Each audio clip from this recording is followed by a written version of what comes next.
Esto es Todos a la Cueva. Bueno, estamos risueños nomás por estas selfies que nos estuvimos sacando recién con Clara Razu. Pero bueno, volvemos a Todos a la Cueva y tenemos que seguir compartiendo las redes porque si no colgamos y después, viste, no. ¿Dónde te escuchamos, Lautaro? ¿Dónde te escuchamos, Cecilia? ¿Dónde te escuchamos, doctor Cristian Secul, no? También. ¿Dónde? Sí, me pregunto. ¿Dónde? Bueno, nos pueden encontrar en Facebook con Todos a la Cueva. Tenemos nuestra página y ahí vamos subiendo después, sobre todo a partir de mañana, del lunes, ya van a poder ver los fragmentos de este programa. También en Twitter, en @todoscueva y en Instagram, @todoscueva. Exactamente. También nos pueden ubicar a través de la página de Facebook de la radio, que es Radio Exa, y también está la página de la radio. Exacto, exaradio.soundtrack.com y también en las redes sociales de la radio, justamente que son, por ejemplo, en Twitter, @radioexa y también en Instagram, @radioexa. Perfecto. Entonces, doctor Cristian Secul Justi, ¿qué nos tiene preparado para hoy? Bueno, estaba pensando una columna acorde con el programa, que viene potente, viene con mucha información. A los topetazos. Exacto, al toro viene. Y como mi especialidad, según dicen algunos cartones, es sobre rock, quería hablar sobre cultura rock, pero precisamente esa unión que existe entre la dimensión política y la cultura rock. Es una dimensión abordable e interesante ahora porque permite repensar el lugar de la cultura rock en estos tiempos neoliberales que estamos sobrellevando. Y a nivel continental, no solamente a nivel del país, de Argentina, digamos. Sí, yo me pregunto, ¿hay lugar para la cultura rock en estos tiempos? Siempre hay lugar. Lo que hay que saber es hacerse el lugar. Y eso es lo que tiene que hacer la cultura rock. En principio, lo que hay, y para no olvidar tu pregunta, lo que hay que percibir y lo que hay que identificar es que la cultura rock principalmente es una cultura orientada a una rebeldía. Se piensa revolucionaria, pero en principio tiene un carácter rebelde. Ya desde su nacimiento, hacia la década del 50 y década del 60, está muy vinculada con el contexto. No se puede pensar en la cultura rock sin pensar el contexto. Y ahí entran las falacias, y ahí entran las complicaciones entre los que interpretan a la cultura rock como un aspecto separado de lo contextual, por ende separado de la dimensión política, y aquellos que interpretan, como yo por ejemplo, que no se puede pensar a la cultura rock sin pensar lo político. Dentro de ese clivaje o dentro de esa construcción que hay alrededor, hay que tener en cuenta que no se puede evitar lo contextual y el abordaje del escenario histórico-social muy propio de la cultura rock. Por eso digo que tiene que darse el lugar, la cultura rock, y en ese caso las bandas, los letristas, los músicos. Ahora, ¿por qué lo traigo acá? Primeramente porque si hablamos de cultura rock, nosotros hablamos de rock argentino. Yo no hablo de rock nacional, hablo de rock argentino. Rock nacional me suena más a un epíteto en tiempos de dictadura, porque el rock argentino nació como una denominación de rock progresivo hacia la década del 60, década del 70. Luego fue cambiando. La dictadura le dio esa denominación de rock nacional. La Mega, ¿se acuerdan de ese programa radial? Puro rock nacional, decía, que la dirigía Daniel Haddad, digamos. Ahí medio raro, pasaba únicamente música de rock argentino nada más, música de rock nacional, muy similar al año 82, cuando Galtieri decidió prohibir la música en inglés. Pero sin irme a ese lugar, lo que quería destacar es que me permite hablar de rock argentino porque es más amplio, mucho más abarcativo. Ahora bien, el rock argentino es enriquecedor dentro del universo de la cultura rock porque particularmente hace 50 años que está presente en las identidades argentinas, en las identidades latinoamericanas. Se ha ido forjando de a poco, lentamente, sin perder el aspecto político. Ahora bien, puede haber alguna banda que no lo remarca, puede haber alguna otra banda que sí lo remarca, pero el problema, más allá de los músicos, son los que reconstruyen esa situación. Y los que interpelan y sobre todo interpretan esa situación del rock argentino. Ahí es donde entro yo, por ahí desde mi lado de lectura, desde el cual, con una mirada de conurbano, una mirada de cultura también, empiezo a marcar que no se puede pensar al rock argentino sin la dimensión política y sin la dimensión contextual. Y el rock argentino es sumamente enriquecedor. Tiene un amplio abanico de exponentes, un amplio abanico de músicos y de géneros, sobre todo. Ahora, si nosotros nos ponemos a pensar la radiografía del rock argentino, ha pasado por diferentes contextos. Han habido tiempos de dictadura, tiempos de breve primavera democrática, tiempos de dictadura muy oscura, como la dictadura cívico-militar eclesiástica, lo voy a marcar, y después en la democracia, en la recuperada democracia del 83 para acá, con los vaivenes, desde la baja intensidad, la recuperación de derechos, el menemismo, la democracia precarizada actual. En esa situación el rock siempre se tiene que ir enmarcando y se tiene que ir ubicando. Ahora, si tenemos que pensar la dimensión política del rock argentino, ahí entramos en una zona complicada. No para mí, sino para aquel que empieza a tener cierto prurito en pensar lo político con la cultura rock. Este es un problema esencial de la historización del rock argentino, que inclusive podría provenir de la revista Pelo. ¿Se acuerdan de la revista Pelo? Sí, nunca la leí, pero sí, la escuché muchas veces. Te estás quitando años. Bien. No Bueno, tantos. Se hace el millennial, está bien. Yo no nací, no lo vi. Yo no viví, a mí me lo contaron. Me lo bien. contaron, cosas Es viejas. histórico. Sí, sí. Nuevos recursos. Esos. Nuevos recursos, sí. Bueno, la revista Pelo nació en la década del 70, en 1970. La identidad que quería proponer era una identidad separada. No de joven revolucionario político, no de joven seguidor de Palito Ortega o Leonardo Fabio, sino una tercera vía, una tercera posición, para decirlo de algún modo. Ahora, en ese caso, la revista Pelo destaca la noción de el joven rockero separado de la política. Y ese discurso potente ha ido horadando cada identidad y cada año y cada década. Entonces, a partir de eso, la lucha siempre es difícil a la hora de plantear lo político. Lo pueden hacer en una reunión familiar, en una reunión de amigos. Si se ponen a analizar una letra, en cualquier momento te pueden decir, pero vos lo estás politizando. Eso no pasa únicamente en conversaciones con las abuelas, pasa con los amigos también. Y pasa con los amigos que le gustan el rock. Y ahí entendés y vos decís, pero si a vos te gusta la renga, ¿cómo puede ser que no veas la dimensión política ahí? Bueno, ahí es el trabajo que uno tiene que hacer desde otro lugar, minúsculo, o a veces de un lugar mucho más potente, de empezar a repensar y a reconfigurar la lírica de rock o la identidad del rock argentino en virtud de lo político. Ahora, yo decía que era un problema que ya venía desde la década del 70, porque a partir de esa identidad que marca la revista Pelo, en adelante se ha ido haciendo mucho más difícil el planteamiento de lo político.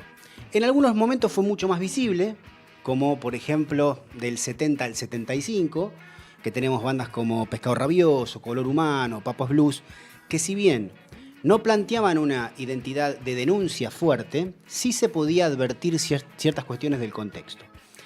En tiempos de dictadura fue mucho más difícil, la enunciación obviamente, había que metaforizar.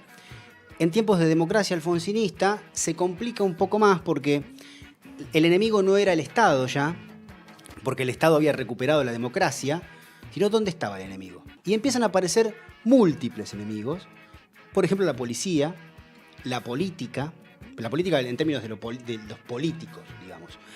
Y en cierta medida cuestiones empresariales y financieras, pero muy poco eso, porque, y ya voy a ir a eso, al problema del rock argentino y del rock en general, en no poder discutir con los poderes reales.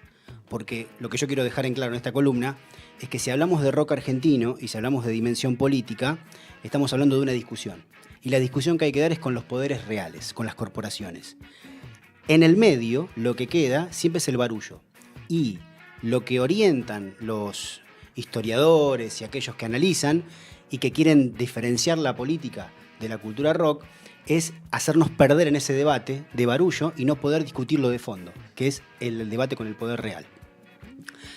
En el menemismo, con el neoliberalismo andando, a trochimoche, en ese caso ahí sí empezaron a haber algunas bandas que desde una enunciación más barrial, más de costado, desde los costados de la cultura, desde los márgenes, o como me decía una alumna, desde las márgenes, una alumna o estudiante, según como me pare yo, desde las márgenes, se pueden advertir ciertas críticas hacia los poderes reales, que uno lo puede ver en bandas como La Renga, Los Piojos, Bersuit Vergarabat. Durante el kirchnerismo eso empezó a complicarse para las bandas de rock y sobre todo para los historiadores, porque la complejidad que tenían era, bueno, nosotros teníamos al enemigo, como el Estado podía ser el enemigo en la década del 90, las corporaciones. Ahora, ¿qué pasa cuando un gobierno toma las banderas propias de la cultura rock y desde qué lugar me paro? Se pregunta el rockero, ¿desde qué lugar me puedo posicionar? Ahí surgieron como una serie de líricas muy vinculadas al medio ambiente. Recuerdo a un disco de la Bersuit que venía de Se viene el estallido a hablar de la madre tierra, ¿no? Digamos, creo que hay como una vuelta por ese lado, ¿puede ser? Sí, como sí, contracapitalismo. Es ¿no? así, es... inclusive yo iría más allá, hay una especie de tara común de decir, no, si hay un Estado o un gobierno que está defendiendo los mismos intereses que defiendo yo, entonces me voy a empezar a separar. Y se van para el lado del medio ambiente, Greenpeace, con todo lo que lleva, la complejidad que puede tener Greenpeace inclusive. Entonces, por ahí, no participan en un evento promocionado u organizado por las abuelas de Plaza de Mayo, pero sí de Greenpeace. Hay menos pruritos. Esas cuestiones que no se dan tan asiduamente, pero suelen pasar, es la identidad muy propia que tiene la cultura rock argentina, de que cuando aparece algo político me empiezo a correr, me empiezo a separar. Claro, quizás no estar en las fiestas de la democracia o ese tipo de cuestiones, pero sí en el festival de rock de la marca tal, ¿no? La marca Exacto. de alcohol o a veces sin participar en algunos medios, ¿no? También, como sin Bueno, pero ahí te ningún dejo el tipo de Lautaro. distinción. Sí, no, perdón, Adelante. porque es un bocadillo nada más. O también yo pensaba quizás en no festivales tan importantes, pero sí en algunos más provinciales, ahí sí por ahí participan. Pero cuando correspondía por ahí lo que era gobierno nacional, por ahí no participaban tanto. Sí, porque ahí la lógica, bueno, es una contradicción que tienen también en la cultura rock argentina. La visibilización o los pruritos que yo remarco siempre son en Gran Buenos Aires y en Capital Federal. Si vas a Formosa, y por ahí te participan con Gildo Infran, por ejemplo. No hay tanta idea de dicotomía ahí, pero eso porque están alejados del eje central de los medios de comunicación, que es en Capital Federal. Eso es un debate que hay que darlo mucho más adelante, en varios artículos sobre todo, de empezar a pensar cómo se comporta el rock argentino en términos políticos en Capital Federal y en Buenos Aires y en Jujuy, por ejemplo. En Jujuy sí te pueden ir a recorrer diferentes lugares. En Capital Federal y en Buenos Aires quizás no. Y una postilla más, inclusive, que también, para aquel que esté escuchando o mirando, habría que pensar también el lugar del rock argentino, ya que tiene tantos problemas para identificarse en términos políticos, cómo tomar su participación en los eventos que genera Vidal, María Eugenia Vidal, que creo que se llaman... Acercarte, por ejemplo. Y van por diferentes lugares de la provincia de Buenos Aires, sin ningún tipo de inconveniente. Entonces, ya que hablamos de sinceramiento, habría que sincerarse y ver bien qué tipo de dimensiones políticas se empiezan a molestar. ¿Las que son más visibles o las que tienen más acercamiento con las corporaciones, por ejemplo, o con las empresas o con las marcas de cerveza? Es así, otras no. Yo lo que trato de advertir en esta columna es que hay un debate que parece saldado y ni siquiera está empezado, que es la identidad y la idea de la dimensión política dentro del rock argentino. En esta cronología que yo hacía, de siempre un vínculo contextual constante, es interesante remarcarlo hoy, porque en tiempos neoliberales el contexto parece no importar demasiado, porque y como decía Clara inclusive, lo importante es la memoria corta, repensar el día a día, no pensar en proyectos a futuro, y en ese sentido la cuestión del contexto parece ir por fuera de la noción del rock. Yo creo que todos aquellos que estemos interesados en advertir la cultura rock, en advertir la investigación y los estudios sobre identidad juvenil y rockeros, por ejemplo, tenemos que empezar a revalorizar dos cosas que son interesantísimas. La relevancia contextual que tiene el rock argentino y, en segunda instancia, vuelvo a lo que decía antes, la discusión con el poder real. Si no damos esos dos debates y si no los incluimos, estamos entrando en una falsedad Y si vamos en términos de autenticidad del rock, de la cultura rock, estamos inclusive yendo a contrapelo de la historia, a contrapelo de la propia historia juvenil del rock argentino. Por eso no es menor este tipo de columnas. Y no digo la columna mía, digo este tipo de planteos dentro de columna radial, de artículos, que, insisto con esto, parece que son cosas ya dichas y no son dichas porque ni siquiera están empezadas como debate. Nunca se plantearon, digamos, casi. O por ahí se plantean en términos medios, o se plantean con cierto temor, porque a ver qué piensa el otro, a ver si piensa que estoy politizando. Y cuando hablamos de letras políticas o de consideraciones políticas, no estoy diciendo algo que decía Roberto Pettinato, creo que en la década del 90, que las bandas de rock agarraban un diario y, de acuerdo a las noticias, hacían una canción. Eso es una burla, lo que dice Pettinato, que es muy chistoso, me genera ánimo y me pone contento en algún momento, pero si vamos a analizar seriamente, eso confunde. Hablar en términos políticos no es fijarse los policiales a ver dónde está el gatillo fácil. Eso es interesante para remarcarlo, para buscarlo y para revisarlo. Hablar en términos políticos es mirar la cotidianidad, mirar o medir qué tipo de márgenes está generando el neoliberalismo, por ejemplo, qué tipo de distancias relacionales hay internamente, qué es lo que hace con nosotros o qué hace con nosotros el medio de comunicación tal o cual, dónde está lo hegemónico. Y estas cuestiones que marco no son sopa, no son una cosita de nada. Son cuestiones que el rock argentino puede hacerlas y puede llevarlas a cabo por la propia historia de la cultura rock. Vuelvo a lo anterior. La cultura rock no nace en los años locos de la década del 20. Nace posguerra, post-Segunda Guerra Mundial. Nace en una destrucción. Y a partir de esa destrucción tiene que ir avanzando. Entonces es un género relevante. Es además un movimiento de dimensiones múltiples, entre ellas la de dimensión política. Entonces, creo que el rock argentino debería tomar las cartas en el asunto, y volviendo a tu pregunta inicial sobre si hay lugar o no, yo creo que lo hay, pero hay que ver cuánta habilidad hay para llevarla a cabo y cuánta pereza tiene también. Claro, pues yo lo que pienso, dentro de este marco que hay de exclusión de algunos periodistas, digamos, con un discurso diferente y eso.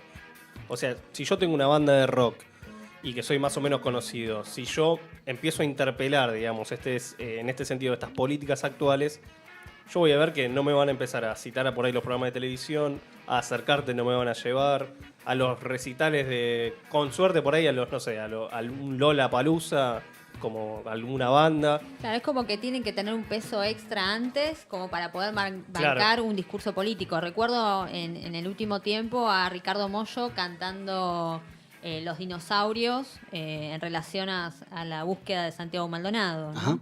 Pero es como que hay que tener espalda, digamos, ya hay que ser un nombre para poder bancar ese tipo de discurso. ¿Te parece que es así? O... Sí, no, de hecho es así. El tema es que acá hay que plantearse algo previamente.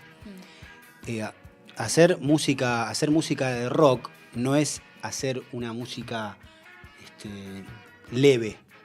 Más allá de lo que quiera incluir la cultura Spotify o la cultura YouTube, en la que podés escuchar cumbia, folclore y rock en cualquier momento del día, está todo bien. Los famosos que escuchan de todo, digamos. Ahora, el que escucha rock, particularmente, el escucha de rock y el músico de rock, tiene que saber que está dentro de un círculo, que es un círculo que es riesgoso, no es algo simple. Entonces, si lo que rige es la autenticidad, y aunque seas una banda minúscula, vas a tener que criticar a los medios de comunicación. Y sí, puede que no te llamen. En ese sentido, creo que es súper valorable el movimiento punk. El movimiento punk se maneja en un gueto, no pierde las estridencias propias del discurso y tiene una identidad rockera mucho más rockera que inclusive algunas bandas que se enuncian como rock and roll. Pero por eso digo, es una discusión previa que se tiene que dar. ¿Desde qué lugar estás parado? ¿Estás haciendo música rock para qué? ¿Para sonar como rockero o para revalorizar la historicidad propia de la cultura rock? Y en ese sentido, ¿cuánta bolilla le vas a dar a la dimensión política? Y lo último que digo, y acá es una crítica directa a mis colegas y una crítica directa a los periodistas inclusive, es, bueno, ¿desde qué lugar nos vamos a parar para analizar la cultura rock? ¿Desde un lugar de efeméride para recordar que hace 30 años tocó una banda en tal lugar? ¿O para recordar qué tipo de complejidad social había en ese momento? Creo que esa es la discusión principal que hay que dar. Buenísimo, la verdad. A mí me encantó la columna del doctor Cristian Secul-Justi, Gracias. que además de hacer nuestra columna sobre música y política, podríamos decirle, Sí, sí. nos preparó un tema que es de Utopians. No, es de Aquelarre. El de Utopias es el cierre. Ah, me lo marcaron. Ah, porque está en oscuro está No bien, pasa está bien. nada, yo también veo poco. Pero igual lo que te iba a decir, está bueno que me digas esto, porque el de Aquelarre, que no es una canción, por ejemplo, de denuncia, cualquiera que lo puede escuchar va a decir, no, pero esa canción que tiene que ver con lo histórico, lo interesante es la lírica que plantea. Es la idea de cantar desde el fondo de la ruina. Si hablamos de neoliberalismo, sabemos que plantea una construcción metafórica de ruina. Te dice que parte de la ruina y todos sabemos que termina en la ruina. Ahora, ¿qué hace el rock argentino ahí o qué hace la cultura rock? Canta desde el fondo de la ruina y a partir de ahí enuncia, demarca y se sitúa. Es por eso que había dicho eso. Canción. Entonces pasamos así nomás a escuchar Aquelarre con Canto.